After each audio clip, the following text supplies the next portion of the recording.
Hello, hello à tous, j'espère que vous allez bien. Aujourd'hui, on se retrouve pour une petite vidéo YouTube. Bon, là, on va partir, je pense, sur plusieurs épisodes. Honnêtement, aujourd'hui, je me suis réveillée, je me suis dit, bon, ça fait un moment que tu n'as pas filmé de vidéo YouTube.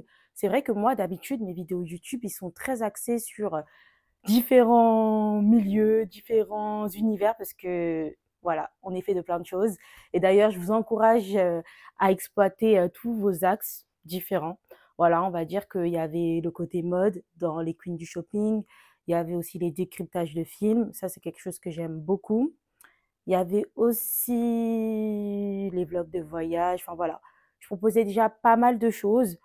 D'ailleurs, aujourd'hui, j'hésitais aussi à vous filmer une vidéo sur le business et la stratégie d'une marque en particulier que je connais très bien. Et j'allais vous donner quelques petits tips, etc., pour les personnes qui voulaient se lancer dans ce domaine-là. Mais ça va être dans un autre épisode. Voilà. Différent de ça, ça va être le blog business. Et aujourd'hui, là, on va parler amour, on va parler développement personnel, on va parler quête de soi. Parce que c'est vrai que beaucoup de personnes cherchent l'amour à travers les autres. Et moi, à travers cet épisode, je ne sais pas quel nom encore que je vais donner à cet épisode, je vais vous dire que personne ne pourra vous sauver. Beaucoup de femmes, beaucoup d'hommes cherchent un compagnon de vie, une compagne de vie pour les sauver. Personne ne va vous sauver. Personne ne va vous sauver. C'est-à-dire que quand il y a des personnes, on les invite sur des plateaux TV ou quoi et voilà, ils disent: «Oui, voilà, si je suis devenue comme ça, c'est grâce à un tel», en citant leur compagnon ou leur compagne. Je comprends honnêtement parce que, c'est réel. Notre compagnon de vie, notre compagne, ce sont des vraies personnes qui nous permettent aussi de réaliser des choses. Si vous êtes avec, un homme par exemple ou une femme qui ne veut pas votre réussite, ça va être très compliqué de pouvoir évoluer avec cette personne-là et réussir aussi dans vos projets. Donc aussi, il faut bien sélectionner cette personne-là. Mais je ne suis pas tout à fait contre cette parole. En fait, c'est vrai que cette personne-là vous a épaulé, vous a permis aussi de vous émanciper, mais le déclic, il est venu par vous-même. Voilà. C'est-à-dire que vous pouvez remercier la personne qui vous accompagne dans votre vie parce que c'est tout à fait normal. Souvent, même les personnes, là je parlais pour les personnes mariées ou qui vivent en couple ou quoi, c'est le soir, vous faites votre débrief, quand vous avez des questionnements, vous allez sûrement demander à la personne qui partage votre vie, qu'est-ce qu'elle en pense et cetera. Même si, vous allez, prêter une oreille, assez faible, dans tous les cas, vous allez quand même partager pas mal de choses avec cette personne-là. Donc, oui, cette personne-là, elle fait partie de votre réussite, c'est sûr, voilà. Elle contribue de manière émotionnelle, en étant une écoute, active et cetera. Mais c'est vous, c'est vous. Ne faites pas en sorte d'éteindre votre lumière en mettant votre, amoureux, voilà, voilà, votre amoureux ou votre amoureuse au centre de tout. Vous voyez ce que je veux dire? C'est à vous aussi d'accepter les applaudissements. C'est-à-dire que quand tu réagis comme ça, tu réagis comme si tu es sur la scène et d'un coup là, tu ramènes ton compagnon ou ta compagne de vie ou ton mari voilà, ou ton mari ou ta femme, tu la tires directement, sur le podium pour lui dire, «Vas-y, prends les acclamations et tout». Et ça peut être un petit souci. Donc voilà. Mais en tout cas, du coup, je voulais faire quand même cette petite introduction, mais là, on va parler du coup d'amour de soi. Parce que souvent, je parle d'amour de soi, mais il faut savoir qu'est-ce que c'est l'amour de soi réellement. L'amour de soi, ça peut être dans différents axes. Une personne, elle peut s'aimer, mais pas profondément. Elle va s'aimer juste comme ça. Il y a des personnes qui vont s'aimer et ils vont se prioriser par rapport aux gens qui les entourent.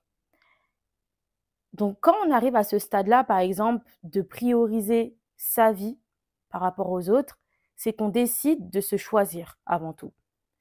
Et je vous assure que quand vous allez faire ce cheminement de quête de soi, vous serez dans l'obligation de vous recentrer sur vous-même. Parce que quand on effectue ce rebranding mental, c'est vrai qu'en ce moment, là, on parle de hacker son futur, etc. Enfin voilà, big up à Franck Laoui. à travers Upgrade Your Mindset et Agissez, c'est exactement la même chose, honnêtement. C'est exactement la même chose et en passant à l'action. Quand on commence à changer notre mentalité, parce que pour moi, on passe déjà par un changement d'état d'esprit pour pouvoir évoluer. À ce moment-là, on change naturellement, on change.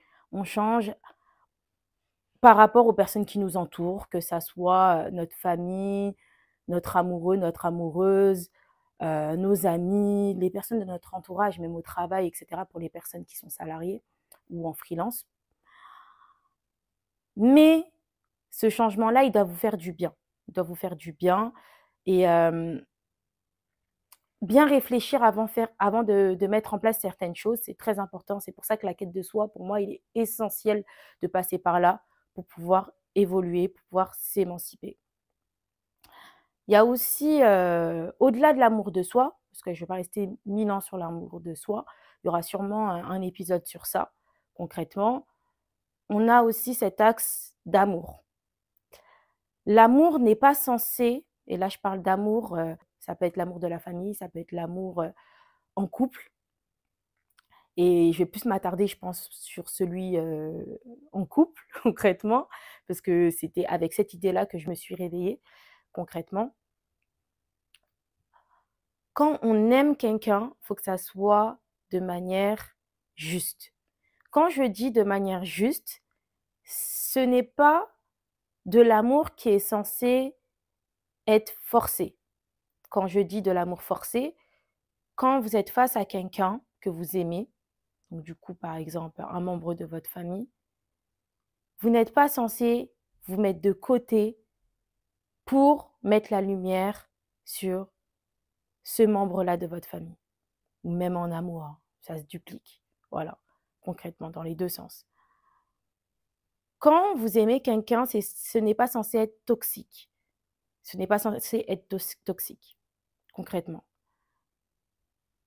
Toute personne, je pense, on est toxique, on a des traits toxiques. Je pense qu'on est tous un peu comme ça.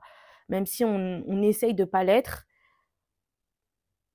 J'aurais jamais cru dire ça un jour, hein, parce que peut-être moi, ma manière d'être, elle peut être anxiogène pour des personnes, vous voyez ce que je veux dire?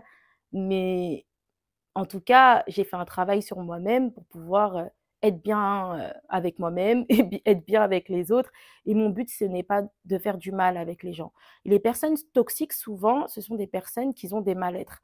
Donc, quand vous allez à la quête de vous-même, voilà, et vous incarnez pleinement qui vous êtes, je pense que vous ne serez pas toxique, concrètement. Honnêtement, vous ne serez pas toxique, on ne sera pas toxique. Vous voyez ce que je veux dire? Donc c'est pour ça que c'est important quand même de faire ce travail, d'aller à la quête de soi, de savoir qui on est, de savoir là où on veut aller. Au-delà de ça, on va avancer quand même sur le sujet. On ne doit pas être toxique avec les personnes de notre entourage et les personnes ne sont pas censées être toxiques. C'est-à-dire que quand vous allez faire ce travail-là, qui est très important d'aller à la quête de soi, vous allez pouvoir savoir qui vous voulez dans votre vie. Comment vous voulez que les personnes soient dans votre vie, avec vous-même. Qu'est-ce que vous attendez de ces gens-là, etc. Là, maintenant, on va parler en amour, concrètement. Parce que j'entends beaucoup de personnes qui disent « Oui, je me suis mise en couple très jeune et cette personne-là, elle m'emprisonne, par exemple. » Et ça, c'est souvent à la fin de la relation qu'ils se rendent compte de ça. Cette personne-là, elle m'emprisonne. Finalement, on n'a pas la même vision des choses. Ça n'avance pas. Je me suis jamais émancipée en étant avec cette personne-là. Ça veut dire que quand on voit, par exemple, des couples sur les réseaux, bizarrement, on voit la femme, elle rayonne. Elle rayonne une fois qu'elle se sépare de cette personne. Tout simplement parce que quand tu t'es mis en couple, en tout cas si tu t'es mis jeune en couple ou même si tu es adulte, etc., et tu t'es mis en couple avec cette personne-là et tu as remarqué quelques red flags à la fin de la relation, tu n'avais peut-être pas forcément des critères. Et je vous invite à avoir des critères, même si les personnes vont vous dire que vous êtes trop exigeante, exigeant pour un homme. Enfin voilà, même si on va vous dire tout ça, le principal, c'est votre bonheur. C'est votre bonheur. Si vous êtes épanoui, votre compagnon, votre compagne va être épanoui aussi, tout simplement. Ça va de pair. Voilà. Après, quand toi, tu n'es pas épanoui et ton compagnon, il est épanoui, là, il y a un souci. Cette personne-là, elle bouffe peut-être ton énergie. Voilà, il y a des personnes qui vont vers des personnes solaires pétillantes pour pouvoir éteindre leur lumière. Souvent, ça s'appelle les PN, les pervers narcissiques, concrètement. Voilà. Mais au-delà de ça, tu n'as pas forcément mis en place des critères parce que tu ne sais pas véritablement qui tu es, qui je suis, qui suis-je, qui suis-je. En sachant qui tu es, tu vas pouvoir creuser pour voir quelle sera ta vision du futur, quelles traces tu vas laisser sur Terre, concrétiser tes projets, avoir une vision long-termiste, ce qui est important quand tu veux entamer une relation sérieuse, parce que si tu ne vois pas à long terme, tu vois à court terme, tu vois sur le moment. Ah, je rigole bien avec cette personne. Ah, cette personne-là, elle m'apporte un certain réconfort, des câlins, des bisous, des cadeaux, etc. Mais tout ça, c'est superficiel. Faut se voir aussi quand tu es en relation avec rien. Est-ce que cette personne-là, si je suis dans une pièce, il n'y a rien du tout, est-ce qu'on pourra discuter? Est-ce qu'on pourra échanger? Est-ce qu'on pourra s'amuser? En fait, pour moi, en tout cas, avec ton compagnon ou ta compagne, vous êtes censés être limite, vous amuser comme des gamins. Vous voyez, il faut qu'il y ait toujours cette âme enfantin. Parce que pour moi, quand tu montes cette âme enfantin, c'est une partie quand même vulnérable dans un monde où tout est carré, on doit se montrer professionnel, etc. Il n'y a pas de place pour notre enfant intérieur. Mais quand tu te retrouves face à ton compagnon ou ta compagne, c'est le moment en fait de jouer, de rigoler, de vous amuser. Tu n'es pas censé t'enfermer dans une relation qui éteint ta lumière, qui éteint ton enfant intérieur. Ce genre d'homme ou ce genre de femme qui vont venir te voir, te dire: ah, arrête de faire la gamine, arrête de faire le gamin. Ça, c'est des comportements d'enfant. À quel moment, du coup, ta femme ou ton mari va pouvoir faire ces trucs de gaminerie? Vous voyez ce que je veux dire? Ça, ce sont aussi des red flags. Dans une relation, il y a plusieurs axes. Dans une relation amoureuse, il y a plusieurs axes. Vous pouvez avoir ce moment-là comme un moment sérieux, une personne avec qui vous pourrez avoir des discussions sérieuses, profondes, sans jugement, à cœur ouvert. Mais si vous ne trouvez pas d'instant clé, par exemple, pour vous amuser, avoir des discussions sérieuses, des conseils, toutes ces choses-là, c'est très compliqué. Et ça ne va pas que dans un sens. Parce que vous aussi, il faut que vous soyez à l'aise à discuter. C'est pour ça que je vous ai dit qu'il y a un travail à faire en amont, en tout cas pour moi. Il y a un travail à faire en amont parce que tout simplement, comment tu veux t'ouvrir si tu es brisé, si tu as des traumas? On a tous des traumas. On essaye de guérir de ces traumas-là. Une fois que tu as les médicaments, pour guérir, tu pourras t'ouvrir. Même si ça va être plus difficilement de le faire, ça va être plus difficile pour toi de le faire. Mais tu sauras le faire. Tu auras appris à refaire confiance.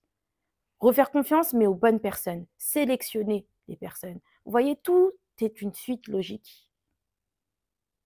La sélection, savoir ce qu'on veut, etc., c'est une continuité. Pour revenir à ça, comme je disais, quand on voit un homme ou une femme retrouver sa lumière une fois qu'il est à la fin de sa relation ou séparé de la personne, c'est tout simplement que la personne n'était pas faite pour vous. Quand vous êtes en couple normalement ou dans une relation, dans un mariage, vous êtes censé être une lumière. Vous êtes censé être épanoui dans votre vie. Quand on vous voit dehors, quand on sent les couples, les mariages où ça vit, il y a encore cette flamme qui est entretenue. C'est normal que dans une relation, il y a des embrouilles, enfin voilà, voilà. Mais quand vous avez sélectionné cette personne avec vos critères, vous ne serez jamais trompé. Parce que tout simplement, Parce que tout simplement, vous avez vu les critères primordiaux et vous avez sélectionné cette personne parce qu'elle avait ces critères. Des défauts, tout le monde en a. Tout le monde a des défauts. Il y a des défauts acceptables et des défauts non acceptables. Une relation, c'est censé être un plus. Ça veut dire qu'il y a toi, il y a lui ou elle, et il y a votre couple. Qu'est-ce que vous construisez ensemble? Qu'est-ce que vous construisez ensemble? Parce que c'est ça la réalité des choses. Parce que beaucoup de femmes, je vais parler de femmes parce que je suis une femme, sont frustrées et se disent oui, j'ai tout donné dans la relation. Parce que, tout simplement, tu n'as pas laissé aussi la place à cet homme-là ou lui n'a pas pris aussi cette place-là. Mais aussi parce que, tout simplement, dans cette relation, tu n'as pas cherché à te faire combler réellement. C'est-à-dire que tu ne t'es pas mis en avant. Tu t'es pas mis en priorité.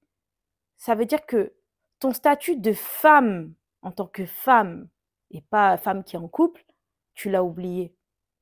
Un homme qui voit une femme qui est là, qui prend soin d'elle, qui va avoir ses amis, qui a une vie active, qui a des activités. Quand je vous dis maison, métro, boulot, dodo, quand je vous donne tous ces conseils, c'est lié aussi à la relation de couple aussi. Quand on voit une femme qui a plein de choses à gérer, voilà, elle a une vie attractive. Un homme, il sera dans l'obligation de s'aligner à vous, je vous assure. Le princesse traitement, il sera aligné également parce que tu t'apportes ce certain truc. Tu vois ce que je veux dire? Toi-même, tu t'apportes ce truc. C'est-à-dire que lui, sinon, il va se sentir inutile s'il n'apporte pas ce qu'il faut sur la table. Vous voyez ce que je veux dire? Que ça soit émotionnellement parlant, que ça soit l'argent, que ça soit les activités, que ça soit les initiatives. Parce que c'est pas aussi qu'à l'homme de faire tout ça, hein, voilà. Il n'y a pas que l'homme qui doit faire tout ça, hein, on est bien d'accord. Mais voilà, les femmes, on a quand même certaines attentes en tant que femmes, tout simplement. Et je sais que au niveau du mindset que je véhicule, j'aurai sûrement peut-être des femmes d'un certain âge, des femmes businesswoman, des femmes indépendantes, des trucs du genre. Ça veut dire que je sais qu'en tant que femme, par exemple businesswoman, on fait beaucoup appel à notre énergie masculine. On fait beaucoup appel à notre énergie masculine. Donc, trouvez des moments pour vous où vous vous reconnectez à votre féminité. Que ça soit des cours de danse, que ça soit toutes ces choses-là, c'est très important. C'est très, très important, les filles. Reconnectez-vous à vos énergies féminines.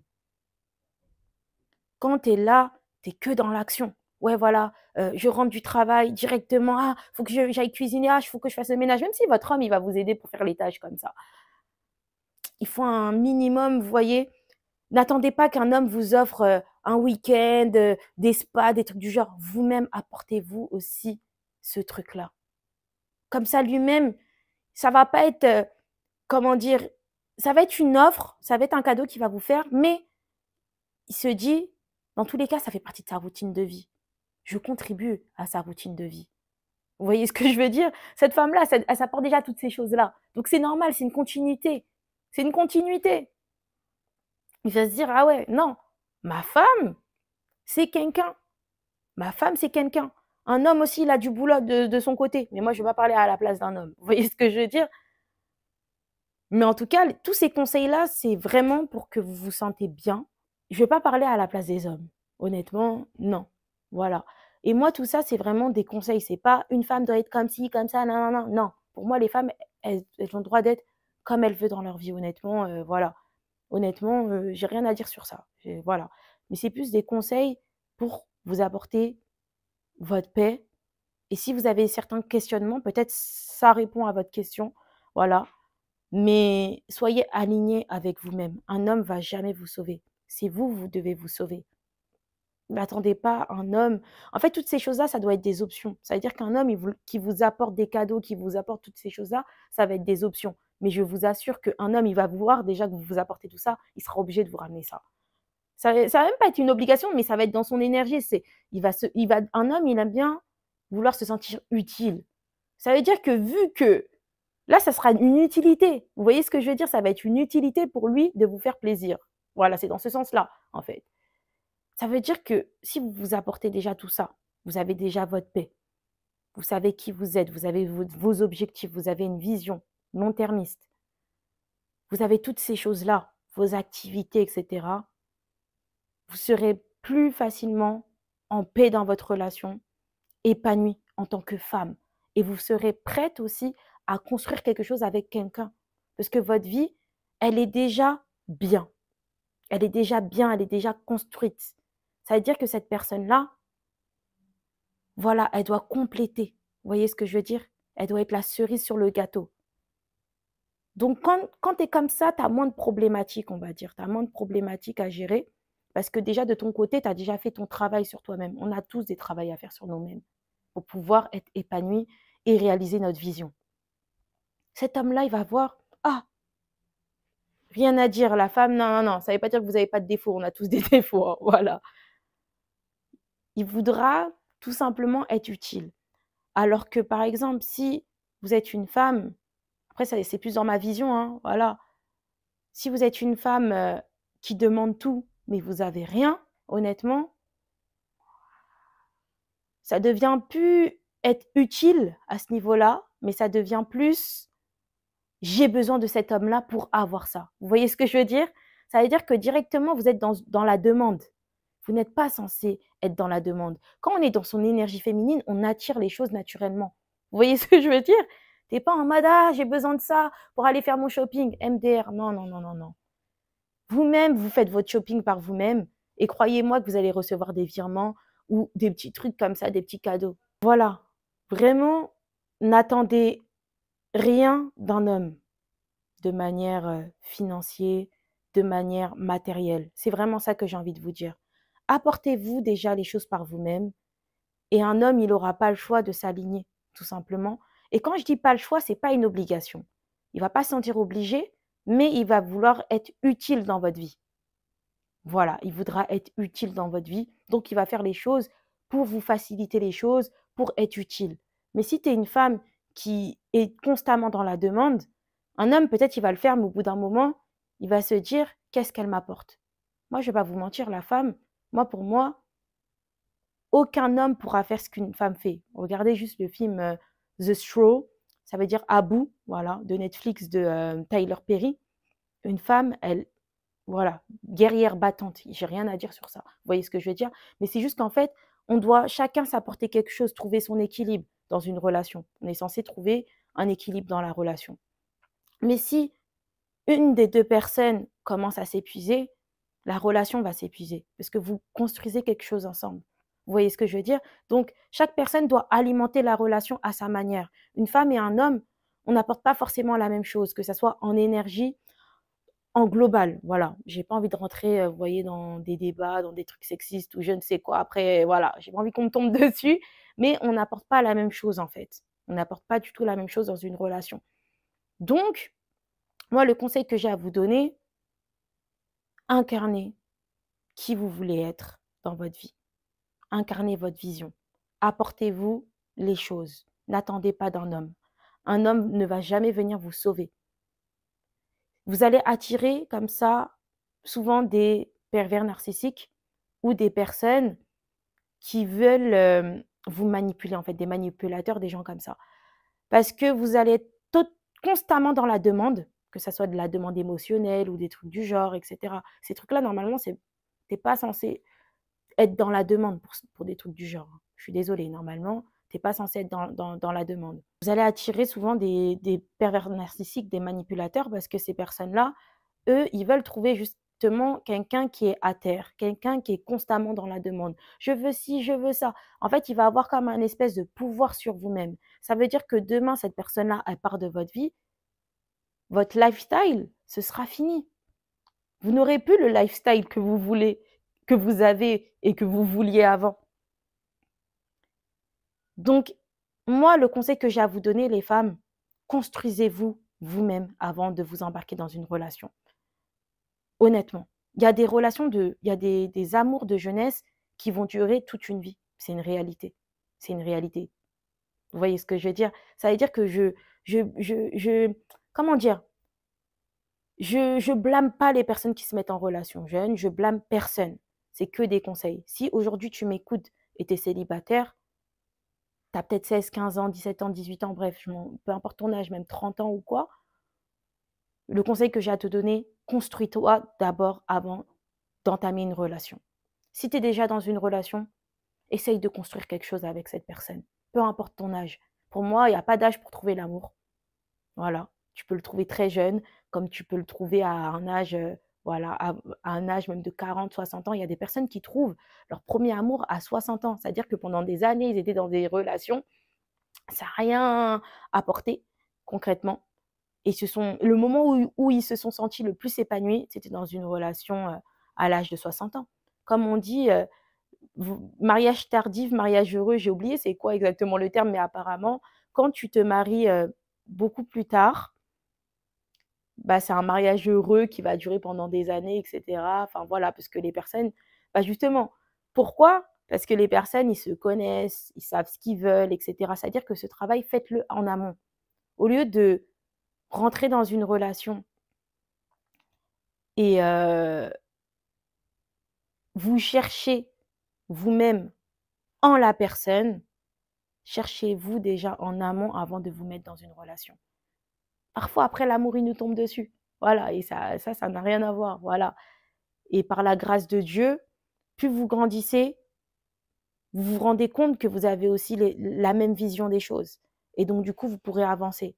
Mais parfois, peu importe l'âge, hein, parfois, quand tu vas grandir avec cette personne, tu vas t'éloigner de tes projets et de ta vision. Ça dépend de la personne avec qui tu es. Par exemple, pour les personnes qui se mettent en relation très jeunes, voilà, 15 ans, 16 ans, des trucs du genre, franchement, si votre mec, il vous interdit plein de choses, vous allez avoir des regrets quand vous allez grandir, du sens où vous serez senti emprisonné. Et là, ça va être un gros problème. Parce que c'est l'âge où on a envie de découvrir plein de choses, où on a envie de sortir avec nos amis, où on a envie de faire plein de choses, parfois aller en boîte de nuit, voilà, enfin, tout ce genre de trucs. Et si la personne, elle vous enferme sans jamais, en fait, que vous testez les choses par vous-même, il y a un gros souci. Il y a un gros souci. Parce que cette personne-là va vous enfermer. Elle va vous enfermer. Et comment vous émanciper si vous vivez une vie comme si vous êtes en prison? Ça, c'est pas possible, par exemple. C'est pour ça que je vous donne ces conseils-là. Après, ça dépend de votre mec. Parfois, il y a des mecs qui sont très matures. Ils vont vous laisser quand même vivre votre jeunesse tranquillement. Mais juste pour vous dire que toutes ces choses-là peuvent avoir des répercussions sur votre vie, sur votre vision des choses, sur surtout la vision de l'amour, votre amour propre et toutes ces choses-là. Parce que grandir avec une personne, c'est qui tout double. C'est soit tu grandis avec une personne qui va te permettre d'évoluer, et quand je dis permettre, c'est que il va te donner cette liberté. Alors que tu as déjà normalement, hein. Normalement, tu es censé être libre, mais tu as des hommes parfois, tellement tu es nia, on va dire, tellement tu es naïve, ils vont vite t'enfermer en fait, ils vont vite t'enfermer. Et par amour, tu vas renoncer à ta liberté même de penser. Quand je parle de liberté, je ne parle pas que forcément de bringue. Je parle même de la liberté de penser, de vos fréquentations, de toutes ces choses-là. Et comme je vous ai dit, parfois, grâce au networking ou grâce à plein de personnes que vous allez rencontrer, vous allez grandir, évoluer. Parce que pour moi, on est fait de l'intelligence de toutes les personnes qui nous entourent. Donc si ton intelligence, elle est composée que celle de ton copain et de toi, il y a un petit problème, tu vois ce que je veux dire? Un homme, il n'est pas censé t'enfermer à huis clos, toi et lui, et sa famille. Et toi, tu t'éloignes de tout ton monde, tout ce que tu as construit auparavant. Ça ne se passe pas comme ça. Vous voyez ce que je veux dire? Mais ça dépend, comme je disais, c'est qui tout double. Tu as des hommes, ils vont t'apporter plein de choses, et cetera. Tu vas évoluer, tu vas grandir, comme tu en as d'autres qui vont vite te cadenasser. Donc, juste les petits red flags, c'est si tu te sens trop enfermé dans ta relation, que tu sois jeune ou à un certain âge, etc., soit tu en parles à la personne ou soit tu pars. Parce qu'à un moment donné, il faut aussi que toi, tu t'émancipes. Comme je vous ai dit, dans une relation, on est trois. Il y a le couple, il y a toi, il y a lui ou elle. Tu vois ce que je veux dire? Donc, à toi de faire le bon choix pour toi, pour ton futur. Vraiment. En tout cas, juste pour vous dire que personne va venir vous sauver. C'est à vous de savoir ce que vous voulez. Des personnes peuvent vous sauver, par exemple, même un psychologue, hein, il peut vous sauver, un psychologue, honnêtement. Quand je dis ça, c'est vraiment en amour. Parce que si tu es en détresse, demande de l'aide. Voilà. Parce que quand je dis des termes comme ça, c'est pas dans tous les axes. Tu vois ce que je veux dire? Si tu es en état de détresse, contacte ta famille, les personnes de ton entourage, un psychologue, des hôpitaux, la police. Voilà. Mais en amour, si par exemple, même en amour, tu peux contacter ces gens-là, hein, si ça va pas. Voilà. Mais le choix de ton compagnon n'est pas censé être pour te sauver la vie. Tu vois ce que je veux dire? Toi-même, essaye vraiment de te compléter. Tu vois ce que je veux dire? Et la relation, c'est la cerise sur le gâteau. Tu vois ce que je veux dire? Mais vraiment, c'est vraiment tout ça mes conseils. Voilà, pour moi, il est important quand même de faire cette petite vidéo. Je ne sais pas encore quel sera le prochain épisode. Si vous avez des idées ou des sujets que vous voulez que j'aborde, les commentaires, je vous laisse commenter, etc. Dites-moi si vous avez bien aimé cette vidéo. En tout cas, moi, ça m'a fait vraiment plaisir de filmer cette vidéo YouTube parce que j'ai beaucoup entendu de personnes qui m'ont déjà dit, oui, voilà, euh, voilà. En fait, il y a beaucoup de personnes, quand ils se séparent, on voit une autre nature d'eux-mêmes. Ça veut dire que pendant tout le temps de cette relation, ils se sont transformés pour cette personne. Vous ne devez pas vous transformer quand vous rentrez dans une relation. C'est normal de changer, d'être fidèle, d'être respectueux auprès de votre partenaire. Ça, c'est tout à fait normal. Mais par contre, changer votre être intérieur, là, il y a un problème. Là, nous, on parle de quête de soi. Ça veut dire que tu dois aller à la quête de toi, de toi-même, pour pouvoir incarner qui tu es. Tu ne peux pas te transformer. Dans tous les cas, quand tu vas faire cette quête de soi, tu vas t'éloigner naturellement de certaines personnes, c'est sûr et certain. Voilà. Mais en tout cas, voilà, c'est du petit épisode sur l'amour, etc. Mais après, il y aura d'autres épisodes, mais je ne sais pas encore lesquels. Et voilà, on verra bien comment cette série, elle va évoluer. En tout cas, je vous fais plein de gros bisous. On se retrouve dimanche prochain ou dimanche prochain. Voilà. Et on s'attrape très vite. N'oubliez pas de vous abonner, liker, partager, commenter.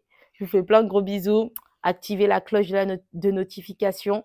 Bisous, bye!